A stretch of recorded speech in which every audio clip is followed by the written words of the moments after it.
बिस्मिल्लाहिर्रहमानिर्रहीम। अस्सलाम वालेकुम। Class 9th। आज हम पढ़ेंगे जी about the chemical species, ions, molecular ions और फ्री रेडिकल्स को डिस्कस करेंगे। आइन सबसे पहले देख लेते हैं क्या होता है। आइन इज़ एन एटम और ग्रुप ऑफ एटम, यानी एक एटम हो या ग्रुप ऑफ एटम हो जिसके ऊपर कोई ना कोई चार्ज हो, उसको हम आइन का नाम देते हैं। अब फर्दर इसकी दो टाइप्स आ जाती हैं हमारे पास। अगर पॉजिटिव चार्ज होगा तो वो कैटाइन होगा, नेगेटिव चार्ज होगा तो एनाइन होगा। राइट जी। So cations are the atoms और group of atoms that are having positive charge. अब ये पॉजिटिव चार्ज कैसे आता है? पॉजिटिव चार्ज आता है by the loss of electron. ठीक है, तो यहाँ पर हेडिंग कर लीजिएगा, फॉर्मेशन ऑफ कैटाइन्स। सो कैटाइन कैसे बनते हैं? Bye the loss of electron, electron के रिमूव होने की वजह से। जब इलेक्ट्रॉन्स रिमूव हो जाते हैं, अच्छा एक इंपॉर्टेंट चीज़ कि जब इलेक्ट्रॉन्स रिमूव हो जाते हैं तो पॉजिटिव चार्ज आ जाता है। जो न्यूट्रल एटम होता है हमारे पास, उसमें नंबर ऑफ प्रोटॉन और इलेक्ट्रॉन, जो नंबर ऑफ प्रोटॉन प्रेजेंट होते हैं न्यूक्लियस में और जो इलेक्ट्रॉन्स प्रेजेंट होते हैं शेल्स में, जो शेल्स होते हैं आउटसाइड द न्यूक्लियस, वो इक्वल होते हैं। यानी न्यूट्रल एटम में नंबर ऑफ प्रोटॉन और इलेक्ट्रॉन इक्वल होंगे। इसी वजह से न्यूट्रल एटम पर कोई चार्ज नहीं होता, बिकॉज वहाँ पर जितने पॉजिटिव होते हैं उतने नेगेटिव प्रेजेंट है, जितने प्रोटॉन्स प्रेजेंट हैं उतने ही इलेक्ट्रॉन्स प्रेजेंट है।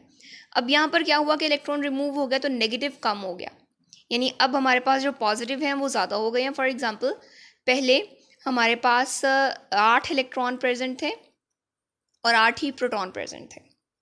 राइट, एक इलेक्ट्रॉन लूज हो गया। अब प्रोटॉन कितने हो गए? 8 और इलेक्ट्रॉन कितने हो गए? 7। तो प्रोटॉन ज़्यादा हो गए, तो क्या चीज़ ज़्यादा हुई है? पॉजिटिव स्पीशीज ज़्यादा हुई है। तो इस वजह से एटम के ऊपर चार्ज पॉजिटिव आ जाएगा। राइट। सो इस तरह से कैटाइन बनता है। जब इलेक्ट्रॉन लूज होता है तो एटम में ओवरऑल जो पॉजिटिव है वो बढ़ जाता है, जिसकी वजह से एटम पर पॉजिटिव चार्ज आ जाता है। एग्जाम्पल्स है जी हमारे पास Na+ की, इसी तरह से K+ है, H+ है, Ca+ है। इक्वेशंस देख लें जो कि आप लोगों ने करनी है लाजमी। हाइड्रोजन है, इसके पास एक ही शेल होता है, उसमें एक इलेक्ट्रॉन होता है, उस इलेक्ट्रॉन को लूज़ करके H+ में कन्वर्ट हो जाएगा। याद रखिएगा, जब भी इलेक्ट्रॉन लूज़ होगा उसको हम एरो के बाद लिखेंगे, यानी हम उसको प्रोडक्ट्स में लिखेंगे, और जब भी इलेक्ट्रॉन ऐड होगा उसको हम एरो से पहले लिखेंगे। यानी जब भी कैटाइन बनेगा जो इलेक्ट्रॉन रिमूव हो रहा है वो एरो के बाद आएगा। इसी तरह से सोडियम है हमारे पास, सोडियम इलेक्ट्रॉन लूज़ करेगा Na+ बन जाएगा। कैल्शियम इलेक्ट्रॉन लूज़ करेगा तो Ca+2 बन जाएगा। ठीक है। सो कैल्शियम जो है वो 2 इलेक्ट्रॉन लूज़ करता है, तो 2 इलेक्ट्रॉन लूज़ करने की वजह से +2 चार्ज है। जितने इलेक्ट्रॉन लूज़ होंगे उतना पॉजिटिव चार्ज। 3 लूज़ हो रहे हैं, +3 आ जाएगा। जिस तरह से एल्यूमिनियम पर +3 होता है, 2 लूज़ होंगे तो +2 आ जाएगा, एक लूज़ होगा तो +1 आ जाएगा। 1 को हम यूजुअली नहीं लिखते, इसलिए हमने H के ऊपर सिर्फ प्लस लिख दिया, Na के ऊपर सिर्फ प्लस लिख दिया, और इसी तरह से K जो पोटाशियम है उसके ऊपर सिर्फ और सिर्फ एक प्लस का साइन लिख दिया, दैट इंडिकेट्स +1, यानी एक इलेक्ट्रॉन लूज हुआ है। ठीक हो गया। ये हो गया अबाउट कैटाइन्स। कैटाइन है क्या? Positively charged. सेकेंड, बनेंगे कैसे? Bye the loss of electron. Loss of electron की वजह से पॉजिटिव चार्ज क्यों आता है ये आपको लाजमी पता होना चाहिए, क्योंकि वहाँ पर पॉजिटिव ज़्यादा हो जाता है, नेगेटिव कम हो जाता है। जिस तरह से मैंने आपको 8 और 7 वाली एग्जाम्पल दी। उसके बाद आपने ये एग्जाम्पल्स करनी है जो कि हाइड्रोजन, सोडियम और कैल्शियम वाली इक्वेशंस वाली हैं। नेक्स्ट है जी एनाइन। सो एनाइन क्या चीज़ है जिसके ऊपर क्या होगा? नेगेटिव चार्ज आएगा। अब नेगेटिव चार्ज किस तरह से आएगा? By the gain of electron और by the addition of electron. जब भी एटम में इलेक्ट्रॉन ऐड होगा तो उस पर नेगेटिव चार्ज आएगा। अब यहाँ पर ये क्या हो रहा है? फॉर एग्जांपल, अगेन वही एग्जांपल लेते हैं, 8 प्रोटॉन थे, 8 ही इलेक्ट्रॉन थे, इलेक्ट्रॉन ऐड हो गया तो 8 प्रोटॉन हो गए और 9 इलेक्ट्रॉन हो गए। इलेक्ट्रॉन ज़्यादा हो गए, यानी जो नेगेटिव पार्ट है एटम में वो ज़्यादा हो गया, तो नेगेटिव स्पीशी के ज़्यादा होने की वजह से अल्टीमेटली एटम पर चार्ज भी नेगेटिव आ जाएगा। सो हम कहेंगे कि एटम अगर इलेक्ट्रॉन गेन कर लेगा तो उसके ऊपर चार्ज नेगेटिव आएगा due to the addition of electron, because वहाँ पर जो नेगेटिव स्पीशी है, जो इलेक्ट्रॉन्स हैं वो ज़्यादा हो गए हैं as compared to protons. Example है आपके पास Cl- और O-2 की। Cl- जो है, अगर हम क्लोरीन के एटॉमिक नंबर की बात करें तो वो है जी 17। पहले शेल में 2 इलेक्ट्रॉन, दूसरे शेल में 8 इलेक्ट्रॉन, तीसरे शेल में 8 इलेक्ट्रॉन और चौथे शेल में 1 इलेक्ट्रॉन। ठीक है। सो यहाँ पर होगा क्या कि जो 1 इलेक्ट्रॉन है, सॉरी, जो क्लोरीन है, अगर मैं यहाँ पर इसका स्ट्रक्चर ड्रॉ करूँ, ये आपके पास आ जाएगा दरमियान में इसका न्यूक्लियस, पहला शेल, दूसरा शेल और तीसरा शेल। पहले शेल में होते हैं 2, दूसरे में 8, तीसरे में 7। ठीक है, तो 2, 8 और 7 बन जाएंगे 17। 17 इसका एटॉमिक नंबर है। पहले शेल में 2, दूसरे में 8, तीसरे में 7। अब यहाँ पर ये जो 7 हैं और हमारे पास प्रोटॉन यहाँ पर कितने होते हैं? 17 ही प्रोटॉन होंगे, बिकॉज हमारा एटम क्या हो गया? न्यूट्रल है। 17 ही प्रोटॉन है, 17 ही इलेक्ट्रॉन है। अब यहाँ पर हुआ क्या कि इसने होना है स्टेबल। इस फॉर्म में ये स्टेबल नहीं है, एटॉमिक फॉर्म में स्टेबल नहीं है। तो स्टेबल होने के लिए क्या करेगा? इसको वैलेंस शेल में कितना चाहिए? एक और इलेक्ट्रॉन चाहिए, बिकॉज इसने अपना ऑक्टेट कंप्लीट करना है। इस 7 को इसने 8 करना है, तो यहाँ पर +1 आ जाएगा। इलेक्ट्रॉन कितने हो गए? 18, और प्रोटॉन कितने हैं? 17। तो इलेक्ट्रॉन चूंकि ज़्यादा हो गए इसलिए इसके ऊपर चार्ज क्या आ जाएगा? -1। ठीक है, इसी तरह से अगर मैं आपको ऑक्सीजन का बताऊं तो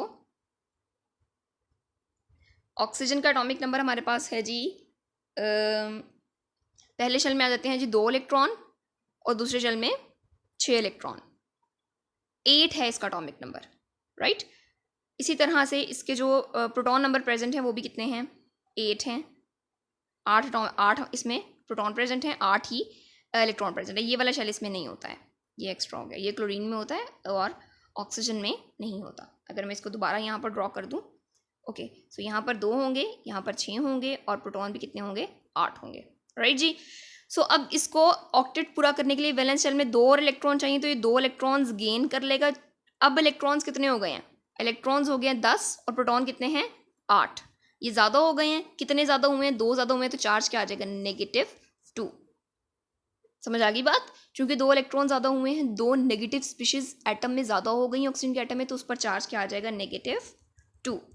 I hope it is clear now. Chlorine और ऑक्सीजन वाला जो हमारे पास एग्जाम्पल्स हैं। यहाँ पर भी जिन्होंने वही इक्वेशन शो की हुई है कि क्लोरीन जो है वो 1 इलेक्ट्रॉन गेन कर लेगा और Cl- आ जाएगा। आप लोग यहाँ पर नोट करो कि जो एरो है उससे पहले यहाँ पर इलेक्ट्रॉन आए हैं। जो एरो से पहले इलेक्ट्रॉन है वो इलेक्ट्रॉन शो करेंगे, यहाँ पर इलेक्ट्रॉन्स ऐड हो रहे हैं। जो हमने पहले एग्जांपल्स देखी थी हाइड्रोजन की, सोडियम की और कैल्शियम की, उसमें एरो के बाद इलेक्ट्रॉन्स है जो ये शो कर रहे थे कि इलेक्ट्रॉन्स लूज हो रहे हैं। इसी तरह से हमारे पास ऑक्सीजन की एग्जाम्पल है जिसमें 2 इलेक्ट्रॉन्स ऐड हो रहे हैं और ये बन रहा है O-2। तो ये हमारे पास हो गया अबाउट आइन। आइन पढ़ लिया हमने, कैटाइन पढ़ लिया और एनाइन पढ़ लिया। अब हम देख लेते हैं डिफरेंस बिटवीन एटम एंड आइन। एटम और आइन में डिफरेंस क्या है? सबसे पहला जो पॉइंट है उसके ऊपर हेडिंग कर लीजिएगा डेफिनेशन की। सो एटम क्या है जी? Atom is the smallest particle of an element. किसी भी एलिमेंट का जो स्मॉलेस्ट पार्टिकल है वो क्या है? एटम है। लेकिन अगर हम आइन की बात करें, that is the smallest particle of an ionic compound, right. So ionic compound का जो स्मॉलेस्ट पार्टिकल है वो आइन है और एलिमेंट का जो स्मॉलेस्ट पार्टिकल है वो एटम है। नेक्स्ट पॉइंट पे हेडिंग कर लीजिएगा रिएक्टिविटी। अगर हम रिएक्टिविटी की बात करें तो एटम जो है वो इंडिपेंडेंट हो भी सकता है, नहीं भी हो सकता। जिस तरह से हमारे पास नोबल गैसेज हैं वो एटम्स हैं, हीलियम है, नियोन है, आर्गॉन, क्रिप्टॉन, जीनॉन, ये सारी नोबल मेटल्स हैं। ये सारी स्टेबल हैं, तो इनको रिएक्शन करने की ज़रूरत नहीं है। तो एटम के केस में वो रिएक्शन कर भी सकता है, वो रिएक्शन नहीं भी कर सकता। एटम इंडिपेंडेंट हो भी सकता है, नहीं भी हो सकता। जिस तरह से क्लोरीन है वो एटॉमिक फॉर्म में एग्जिस्ट नहीं करता, हाइड्रोजन है एटॉमिक फॉर्म में एग्जिस्ट नहीं करता। तो जो एटॉमिक फॉर्म में एग्जिस्ट नहीं करते वो या तो मॉलिक्यूल बनाएंगे या कोई और कंपाउंड बनाएंगे, राइट। सो एटम के केस में ऐसा हो भी सकता है कि वो रिएक्शन करे और ऐसा हो भी सकता है कि वो रिएक्शन ना करें। लेकिन अगर हम आयन की बात करें तो वो हमेशा रिएक्शन करेगा, बिकॉज वो स्टेबल नहीं है। इसी तरह से अगर हम इनके चार्ज की बात करें तो एटम जो है वो हमेशा न्यूट्रल होता है, और अगर एटम के ऊपर कोई चार्ज आ जाए तो वो आयन बन जाएगा। और आयन के ऊपर हमेशा कोई ना कोई चार्ज होता है, इधर पॉजिटिव और नेगेटिव। पॉजिटिव केस में इट विल बी कैटाइन और नेगेटिव केस में it will be an anion. Next आपके पास आ जाते हैं जी molecular ion, the second chemical species we are gonna discuss. So when molecule loses और गेन इलेक्ट्रॉन, जब एक मॉलिक्यूल इलेक्ट्रॉन को लूज कर देगा या गेन कर देगा तो वो बनाएगा मॉलिक्यूलर आयन। आयन में हमने ओवरऑल डिफाइन किया था एन एटम और ग्रुप ऑफ एटम। एक एटम या ग्रुप ऑफ एटम अगर इलेक्ट्रॉन लूज या गेन कर रहा है तो वो आयन बनाएगा। लेकिन मॉलिक्यूलर आयन में हम स्पेसिफाई कर देंगे कि स्पेसिफिकली एक मॉलिक्यूल अगर इलेक्ट्रॉन लूज या गेन करेगा तो वो मॉलिक्यूलर आयन बनाएगा। अगेन ये पॉजिटिव चार्ज भी आ सकता है इस पर और नेगेटिव चार्ज भी आ सकता है। It could be cationic, it could be anionic. अगर एक मॉलिक्यूल इलेक्ट्रॉन को लूज कर देगा तो उस पर पॉजिटिव चार्ज आएगा तो कैटाइनिक मॉलिक्यूलर आयन बनेगा। अगर एक मॉलिक्यूल इलेक्ट्रॉन गेन कर लेगा तो उस पर नेगेटिव चार्ज आएगा और वो बनेगा एनाइनिक मॉलिक्यूलर आयन। एग्जाम्पल्स में वो बता रहे हैं जी, जो कैटाइनिक मॉलिक्यूलर आयन हैं वो ज़्यादा अबंडेंट होते हैं एज़ कम्पेयर टू एनाइनिक। और आपके पास यहाँ पर एग्जांपल्स में भी जो कैटाइनिक ही हैं ज़्यादा, CH4 पॉजिटिव है, हीलियम है, नाइट्रोजन है जिसके ऊपर प्लस चार्ज है। ठीक है, सो अब यहाँ पर आप कहोगे जी HE तो मॉलिक्यूल नहीं है, ये मॉलिक्यूल ही है, बिकॉज नोबल गैसेस रिएक्ट नहीं करती, किसी के साथ बॉन्ड नहीं बनाती, इसलिए जो मोनो एटॉमिक मॉलिक्यूल्स हैं उसमें जो है ना उस कैटेगरी में आती हैं नोबल गैसेस। नेक्स्ट है जी हमारे पास कि मॉलिक्यूलर आयन बनेगा कैसे, जब gases bombard with high energy electrons, जब हम डिस्चार्ज ट्यूब में मॉलिक्यूल्स के ऊपर हाई एनर्जी इलेक्ट्रॉन्स बम्बार्ड करेंगे तो उसके नतीजे में क्या होगा कि वो अपने इलेक्ट्रॉन्स लूज़ कर देंगे और लूज़ करने के नतीजे में हमारे पास डिफरेंट तरह के मॉलिक्यूलर आयन्स बन जाएंगे। लूज़ करेंगे तो कैटाइनिक मॉलिक्यूलर आयन्स बनेंगे और अगर इलेक्ट्रॉन्स गेन कर लेंगे तो एनाइनिक मॉलिक्यूलर आयन्स बन जाएंगे। मॉलिक्यूल और मॉलिक्यूलर आयन का difference very important long question, ठीक है, ये लॉन्ग क्वेश्चन है।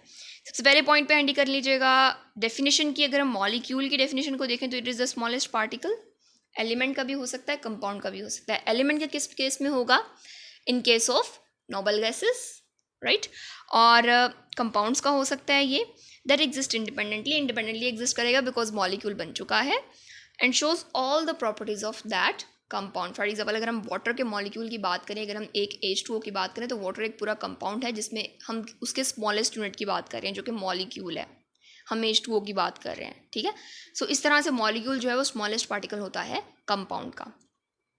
जबकि मॉलिक्यूलर आयन क्या है, जब मॉलिक्यूल इलेक्ट्रॉन को लूज या गेन कर देगा तो मॉलिक्यूलर आयन बन जाएगा।